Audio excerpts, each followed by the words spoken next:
রওজায়ে আতহারে শুয়ে শুয়ে আল্লাহর নবী এখনো কাঁদতেছেন।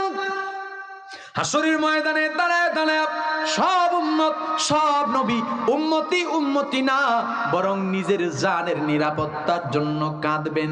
ওই মুহূর্তেও তোমার আমার নবী ভয়ঙ্কর জাহান্নামের দরজার মধ্যে একবার দৌড় মারবেন, পুলসিরাতের পুলের গোড়ায় দৌড় মারবেন, মিজানের পাল্লাটার মধ্যে একবার দৌড় মারবেন। আমার কোন উম্মতের জানি পাল্লাটা, গুনাহের পাল্লাটা ভারী হয়ে যায়, আমার কোন উম্মত জানি জাহান্নামী হয়ে যায়। পয়গম্বর এত দৌড় মারবেন, রে নওজোয়ান যুবক, তোমার পায়ে হাত রেখা বলি, আর কেমনে বললে তুমি বুঝবারে যুবক? যেই পয়গম্বর তোমার জন্য আমার জন্য এত কষ্ট সহ্য করলেন, খুদ পিপাসা সহ্য করলেন, আঘাত যন্ত্রণা সহ্য করলেন, নববীতে রওজায়ে আতহারে শুয়ে শুয়ে এখনো কাঁদেন, হাসরের ময়দানেও কাঁদবেন উম্মতের জন্য। ওই নবীর আদর্শ ছাইরা দিয়া তুমি কখনো লেলিনের আদর্শ, তুমি কখনো কার্ল মার্কসের আদর্শ, তুমি কখনো কখনো মাও সেতুংয়ের আদর্শ, তুমি কখনো কখনো বাংলাদেশের অমুকের আদর্শ তমুকের আদর্শ নিয়ে দৌড়াও। তোমার তো একটু লজ্জা থাকা দরকার। হাসরের ময়দানে তুমি পয়গম্বরের সামনে কেমনে চেহারা দেখাইবা? নবীজির সামনে কেমনে চেহারা দেখাবা? যুবক, আমার নবী যদি হাউজে কাউসারের গ্লাসটার সামনে দিয়ে দাঁড়ায় বলে, যুবক আমার দাঁত ভাঙা দিনের কি করে আসছো, আমার পেটে বাঁধা দিনের কি করে আসছো, পাথর বাঁধা দিন, আমার খুদ পিপাসার যন্ত্রণার 3টা বছর, ক্ষুধার যন্ত্রণায় পেটের মধ্যে পাথর তো বানছি, তাছাড়া গাছ গাছরার কি বলে ছাল বাকল পাতাগুলা খাইছি, 3টা বছর আমি এই যন্ত্রণা সইছি উম্মত তোর জন্য, আমার সেই দিনের কি কইরা আসছো? যুবক কি জবাব দেব? আল্লাহর নবীর সামনে দাঁড়ায় কেমনে চেহারা দেখাবো? রে যুবক, 500 টাকার একটা কড়কড়া নোট, 1000 টাকার একটা কড়কড়া নোট, মোটরসাইকেল চালাও, রাস্তায় পুলিশে ধরলে বড় ভাই ফোন করে বলবে আমার লোক ছাইরা দাও, পুলিশ ছাইরা দিবে। এতটুকু সুবিধার জন্য মহল্লার গরিব মানুষ, নিরীহ মানুষ, যারা তোমার দল করে না, এমন মানুষের উপর জুলুম করবা, দোকানপাটে চাঁদাবাজি করবা, এতটুকু সুযোগ সুবিধার জন্য তুমি আজকে যে আদর্শ গ্রহণ করলা, তুমি যে নেতা নির্বাচন করলা, শুনা রাখো কিয়ামতের ময়দানে কি উপায় হবে।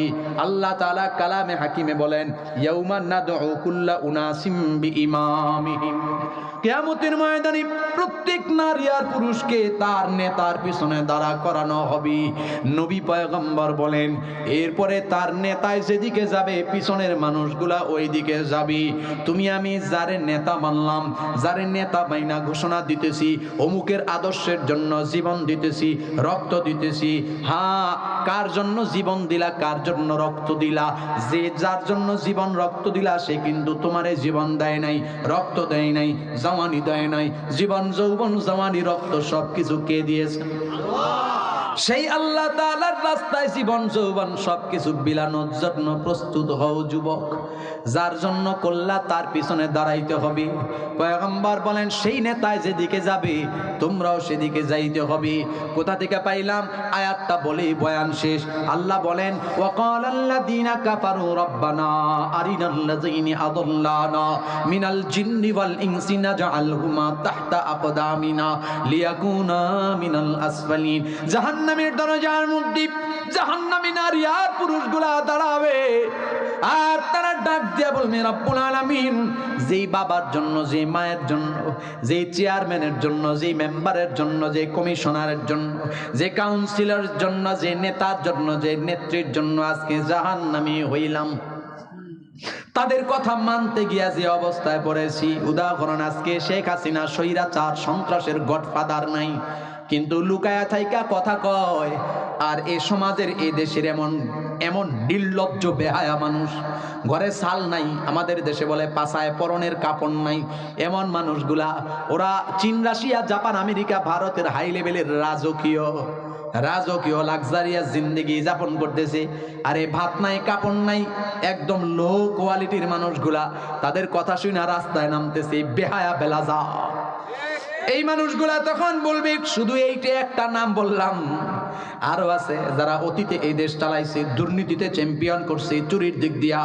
এই মানুষগুলা বলবে রব্বুল আলামিন তাদের কথা মানতে গিয়ে আজকে জাহান্নামী হইলাম, কি উপায় হবে আল্লাহ গো, যেহেতু জাহান্নামী হইলামই, আমি একলা একলা জাহান্নামে যাব না।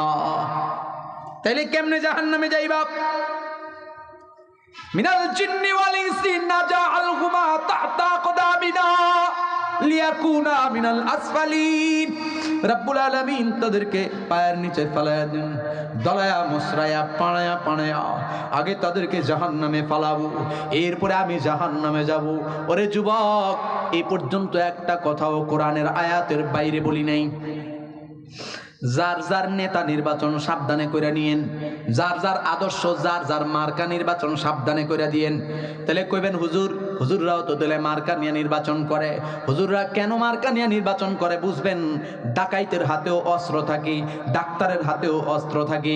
ডাকাইতের অস্ত্র মানুষকে মাইরা ফালায়, ডাক্তারের অস্ত্র মানুষকে বাঁচানোর চেষ্টা করে। নবী আলাইহিস সালাম জিহাদ করেছেন ইসলাম ঈমান প্রতিষ্ঠা করার জন্য। বেদিন বেঈমানের হাতে যে অস্ত্র, পয়গম্বরের হাতেও একই অস্ত্র। ওদের উদ্দেশ্য হলো ইসলাম মিটায়া দাও, পয়গম্বরের উদ্দেশ্য হলো ইসলাম জিন্দা করে নাও। ঠিক তেমনি ভাবে বর্তমানে যেহেতু ভোটের মাধ্যমে একটা অবস্থা, হ্যাঁ, যার যার মত আদর্শ প্রতিষ্ঠার একটা মাধ্যম, এই জন্য আপনাদের কাছে লেনিন কার্ল মার্কসের নীতি আদর্শ প্রতিষ্ঠার বাক্সাও আসবে।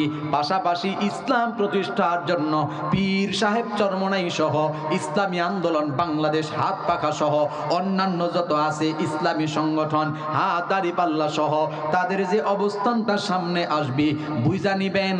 হাত দেখতে একই অস্ত্র কিন্তু দেখতে একই বাক্সা। একটা বাক্সায় আমাকে আপনাকে এই সিলটা মারার কারণে, আমি সাক্ষ্য দেওয়ার কারণে কিয়ামতের ময়দানে তাদের পিছনে দাঁড়ায়া তারা যেদিকে যাবে আমরাও সেদিকে যাব। অতএব বাক্সা নির্বাচন করে সিল মারতে হবে, কোনো সন্দেহ নাই। 54 বছর যাদের পিছনে স্লোগান দিলাম, রে নওজোয়ান, যাদের পিছনে স্লোগান দিছি অমুকের চরিত্র ফুলের মতো পবিত্র, অমুকের 2 নয়ন, এলাকার উন্নয়ন, এরকম স্লোগান যাদের পিছনে দিছি তারা এই দেশটারে এত উন্নত করছে। আজকে আপনার ঘরে যে সন্তানটা জন্মাবে তার মাথার মধ্যে 1.5 লাখ টাকার ঋণ ওরা চুরি করছে। এটা আমার আপনার সন্তানের মাথার উপরে, আমার আপনার মাথার উপরে।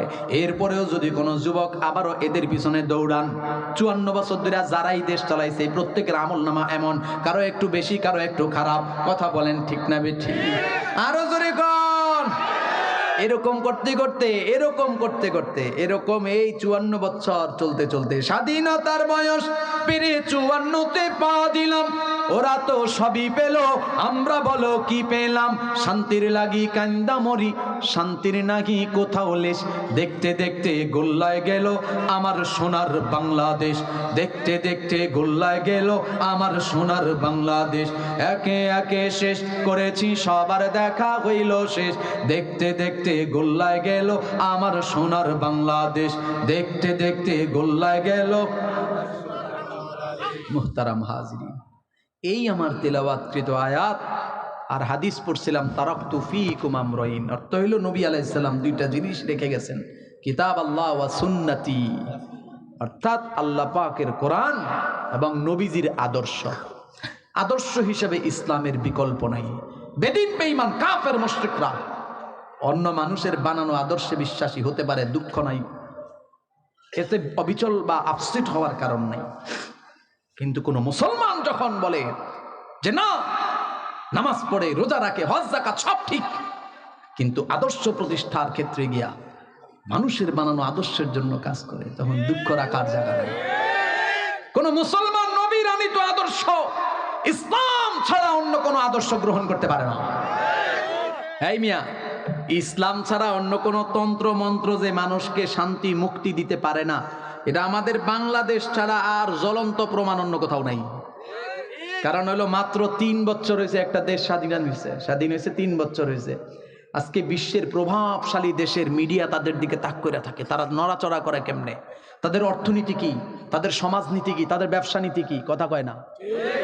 আর 54 বছর হয়েছে আজ পর্যন্ত আমাদের যেই চোর সেই চোর, যেই ডাকাত সেই ডাকাত, যেই খুনি সেই খুনি, যেই ধর্ষক সেই ধর্ষক, আজকে 54 বছর পরেও রাস্তার উপরে প্রকাশ্যে পাথর দিয়ে মানুষ খুন করা হয়।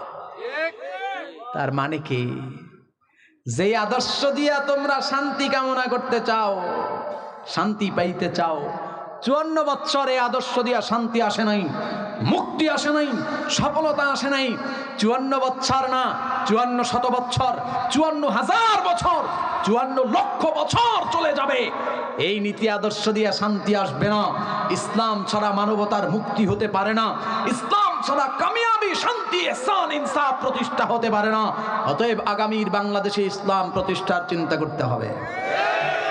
আল্লাহ আমাকে আমল করার তৌফিক দান করেন, সবাইকে আমল করার তৌফিক দান করেন। আমি অত্যন্ত অসুস্থ, তারপরেও ওয়াদা পালন করার জন্য আমি অনেক দূর সফর করে আসছি। আবার এখন ইনশাআল্লাহ গাড়িতে উঠব, আল্লাহ চাহে তো আবার লম্বা সফর করব। যাই হোক, আপনারা যারা আমাকে মোহাব্বত করছেন, ভালোবাসছেন, ওলামা তলাবা পরিষদে